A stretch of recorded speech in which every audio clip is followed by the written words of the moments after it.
नमस्कार विद्यार्थी मित्रांनो, स्वागत आहे तुमचं गणित शिकूया यूट्यूब चॅनलमध्ये. विद्यार्थी मित्रांनो, आपण इयत्ता 10वी विज्ञान भाग 2 यामधील प्रकरण 8वे पेशी विज्ञान व जैवतंत्रज्ञान याचा अभ्यास करत आहोत. त्यामध्ये आज आपण मूल पेशी संशोधन या घटकासंदर्भात माहिती करून घेणार आहोत. चला तर मग आता आपण आजच्या व्हिडिओला सुरुवात करूयात. आता तुम्हाला माहीतच असेल की क्लोनिंग करून एकासारखा दुसरा जीव बनवण्यात येतो आणि हा प्रयोग मेंढीवर झालेला होता. ती जण आणि ज्या मेंढीपासून ती दुसरी मेंढी बनवली होती हुबेहूबची सेम टू सेम, तिचं नाव ठेवलं होतं डॉली मेंढी. तर याबद्दल तुम्हाला माहिती आहे. तर हे जैवतंत्रज्ञानातली एक प्रयोग होता.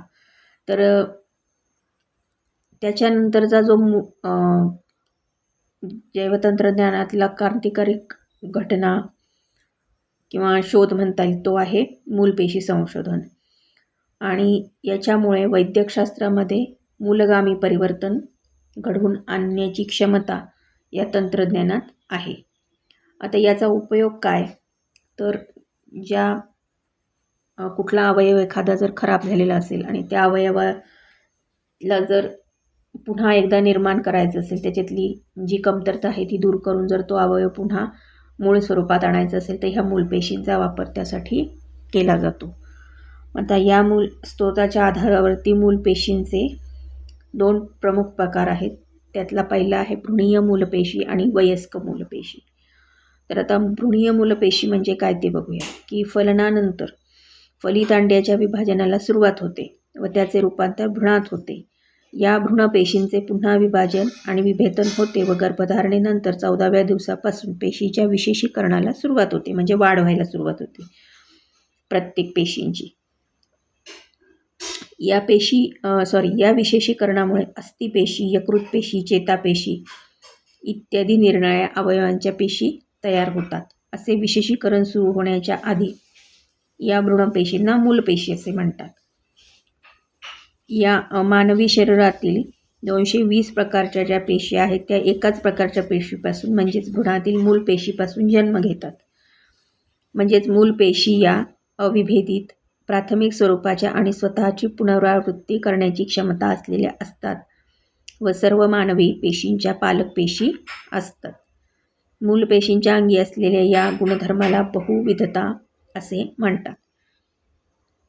14व्या दिवसापासून पेशींच्या विशेषीकरणाला सुरुवात होण्याआधी म्हणजे 5व्या-7व्या दिवशी जर या मूलपेशी काढून घेऊन त्यांना प्रयोगशाळेत वाढवले व त्यांना विशिष्ट जैवरासायनिक संकेत दिले तर त्या संकेतानुसार त्यांचे रूपांतर इच्छित पेशींमध्ये, त्यापासून ऊतींमध्ये व नंतर त्या अवयवांमध्ये होऊ शकते असे दिसून आले आहे. आता म्हणजेच 14 दिवसांच्या आधी जर या मूलपेशी एखाद्या व्यक्तीच्या शरीरातून काढून ठेवल्या आणि त्या व्यक्तीला जर भविष्यात काही अवयवांच्या बाबतीत काही अडचण आली, काही त्रास झाला, तर तिथे ह्या मूलपेशी त्या अवयवामध्ये रोपण करून तो अवयव निर्माण करण्यासाठी त्या तिथे मदत करू शकतात. हे याचं कारण आहे. आता वयस्क पेशी किंवा प्रौढ पेशी. तर वयस्क किंवा विकसित व्यक्तीच्या शरीरातून सुद्धा मूलपेशी मिळवता येतात.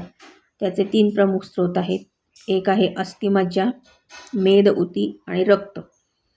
आणि जन्मानंतर जेव्हा बाळ जन्मतं तेव्हा त्याच्या लगेचच नाळेतले जे रक्त असतं त्याच्यातून सुद्धा मूलपेशी मिळवता येतात. आता इथे मूलपेशीचे उपयोग बघा. पुनरुज्जीवन उपचार, जसं मी तुम्हाला उदाहरणं आधीच सांगितली तसं सेल थेरपी. त्यामध्ये काय होतं, मधुमेह, हृदयविकाराचा झटका, अल्झायमर आजार, कंपवात म्हणजे पार्किन्सन्स इत्यादीमुळे निकामी झालेल्या ऊती बदलण्यासाठी मूलपेशींचा वापर केला जातो. आणि दुसरं आहे ॲनिमिया, ल्युकेमिया, थॅलेसेमिया इत्यादी रोगांमध्ये लागणाऱ्या रक्तपेशी बनवण्यासाठी सुद्धा यांचा उपयोग होतो. अवयवरोपण म्हणजे जसं कुणाचं यकृत खराब झालं, किडनी खराब झाली, तर मूलपेशींपासून ते अवयव बनवून त्यांचे पुन्हा एकदा रोपण करता येते.